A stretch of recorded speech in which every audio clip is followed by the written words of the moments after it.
जिहादी का मैं फिर कहूंगी कि जिहादियों की पूरी गैंग है मुसलमानों की, जो मुझे मुस्लिम होते हुए भी मुझे बहुत ज्यादा उन लोगों ने डिफेम किया है।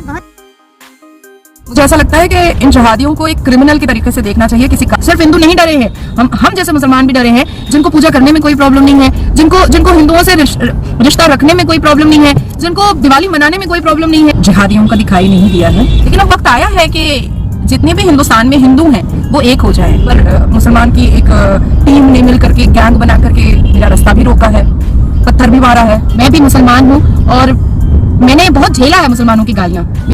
उदयपुर की घटना का न्यूज हम सबने सुना, पूरे भारत ने सुना है।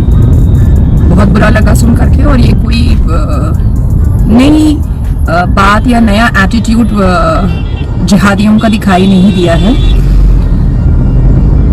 This kind of obnoxious nature for every citizen. बहुत बुरा लगा है, बहुत ही बुरा लगा है। इवन मैं मुस्लिम होकर के भी मैं पिछले 5 साल से, जब से मैंने भारतीय जनता पार्टी मैंने ज्वाइन की, तब से मैं गालियां सुन रही हूँ, और गंदी से गंदी, सड़ी से सड़ी गालियां सुन रही हूँ। कई बार रेप और मर्डर की धमकियां भी सुन चुकी हूँ, कई बार घर के नीचे अविरोध भी देखा है, कई बार अपने चैम्बर के नीचे भी अविरोध देखा है, कई बार मुसलमान की एक टीम ने मिल करके गैंग बना करके मेरा रास्ता भी रोका है, पत्थर भी मारा है मेरी गाड़ियों पर। मुझे ऐसा लगता है कि इन जिहादियों को एक क्रिमिनल की तरीके से देखना चाहिए। किसी किसान का अपना एक व्यक्तिगत मामला होता है कि वो किसको सपोर्ट करेगा और किसको नहीं सपोर्ट करेगा। नुपुर शर्मा ने जो भी कहा था, सेम वैसा ही स्टेटमेंट जाकिर नायक और मौलाना रब्बानी ने भी दिया था।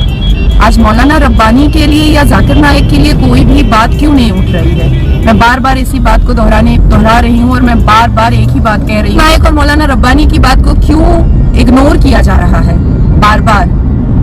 जो घटना उदयपुर की हुई है वो नागवार है, वो अनएक्सेप्टेड है, अनपैर्डनेबल सिन है, जिसको हम कभी भी एक्सेप्ट नहीं कर सकते हैं। लेकिन अब बात क्योंकि खुल के आ चुकी है उदयपुर के इस इंसिडेंट से, इस नागवार इंसिडेंट से, तो मुझे लगता है कि सेंट्रल गवर्नमेंट को इस बारे में बहुत ही गौर से सोचना चाहिए।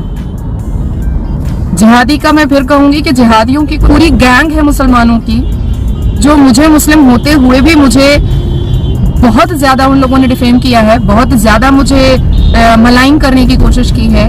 हर रोज अगर आप मेरे सोशल साइट पर जाइएगा, मेरे फेसबुक अकाउंट पर जाइएगा और आप कमेंट में जाइएगा, तो आप देखिएगा कि कितने सारे मुसलमान लड़के हैं जो गंदी गंदी गालियां देते हैं। लेकिन अब वक्त आया है कि जितने भी हिंदुस्तान में हिंदू हैं वो एक हो जाए। जितने भी हिंदुस्तान में जो हिंदू धर्म एक दूसरे से अलग है, कहीं ना कहीं वो ये सोचते हैं कि कोई ब्राह्मण है तो कोई चमार है, कोई एससी है, कोई एसटी है, कोई ओबीसी है, ये इसमें ना जाके, कोई दलित है, कोई तेली है, इसमें ना जा करके आप एक आवाज में खड़े होइए, आप एक आवाज में कहें कि हम सब हिंदू हैं। और आज माइनॉरिटी में मुस्लिम होकर के इतनी आसानी से गला काट दे रहा है, ये कहने पर कि वो किसी एक महिला को सपोर्ट कर रहा है। भाई कोई किसी को कभी भी सपोर्ट कर सकता है, इसमें कोई किसी को ऑब्जेक्शन नहीं कर सकता है।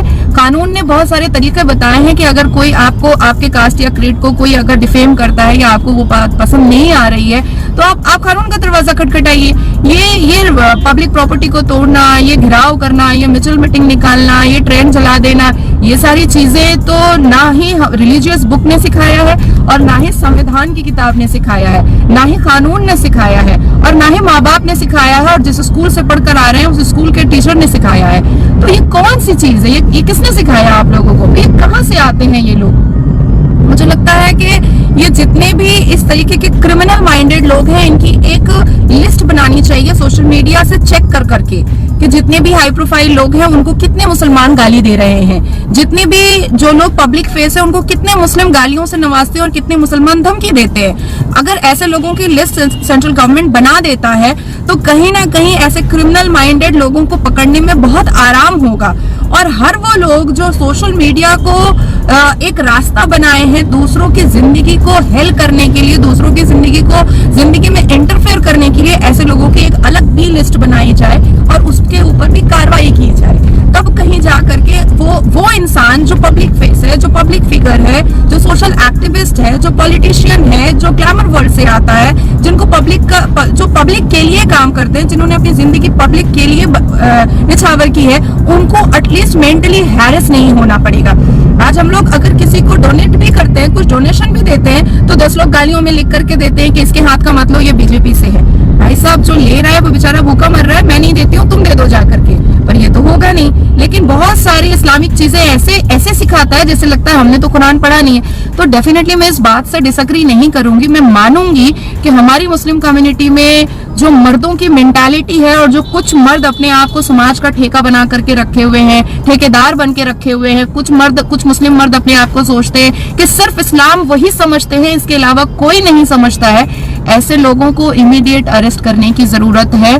मुझे ऐसा लगता है कि आज अगर सेंट्रल गवर्नमेंट ने एक स्ट्रिक्ट और अप्रोप्रिएट लीगल एक्शन अगर ऐसे मुसलमानों पर नहीं लिया, तो आने वाले वक्त में सिर्फ हिंदू ही नहीं, शरीफ मुसलमान और जो पढ़े लिखे मुस्लिम हैं, जो लिबरल मुस्लिम हैं, जो हर धर्मों से मोहब्बत करते हैं, जिनके एक्वेंटेंस, जिनके फ्रेंड्स, जिनके रिलेशन हिंदुओं से भी हैं, उनकी जान को भी बहुत बहुत खतरा है। उनका जान भी कहीं ना कहीं खतरे में भरा हुआ है। कि उदयपुर में जो घटना मैंने देखी और उदयपुर का जो न्यूज मैंने देखा, वो दिल दहलाने वाला ही न्यूज था और डर का न्यूज है।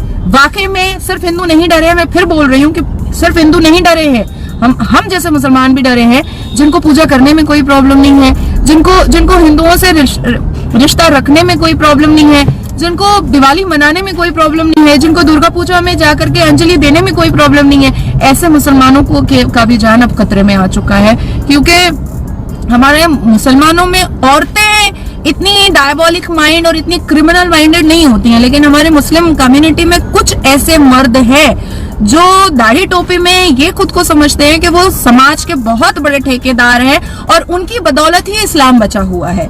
वो अगर ये सब कुछ नहीं करेंगे तो इस्लाम खतरे में आ जाएगा। और हर बात पे इस्लाम ही क्यों खतरे में आ जाएगा भाई? कभी हिंदू ने तो नहीं कहा कि हमारा हिंदू धर्म खतरे में आ जाएगा, कभी क्रिश्चियन ने नहीं कहा कि हमारा क्रिश्चियनिटी खतरे में आ जाएगा, कभी जैन ने नहीं कहा, कभी बुद्ध ने नहीं कहा। कोई धर्म नहीं कहता है कि उनका रिलीजन जो है वो खतरे में आ जाएगा। हमेशा इस्लाम में मुसलमान ही क्यों कहते हैं कि हमारा इस्लाम खतरे में आ जाएगा? क्या एक्चुअली में हमारा इस्लाम इतना कमजोर है? मुझे बहुत अफसोस हुआ है, मुझे बहुत दर्द हुआ है, मुझे बहुत बुरा लगा है, क्योंकि मैं भी मुसलमान हूँ और मैंने बहुत झेला है मुसलमानों की गालियां बीजेपी ज्वाइन करने की वजह से, बहुत झेला है, आज भी झेल रही हूँ। पर मुझे पूरी उम्मीद है अपने कानून पर और मोदी जी की सरकार पर, सेंट्रल गवर्नमेंट पे मुझे बहुत उम्मीद है, मुझे जुडिशरी पर बहुत उम्मीद है, मुझे भारत के संविधान पर बहुत उम्मीद है।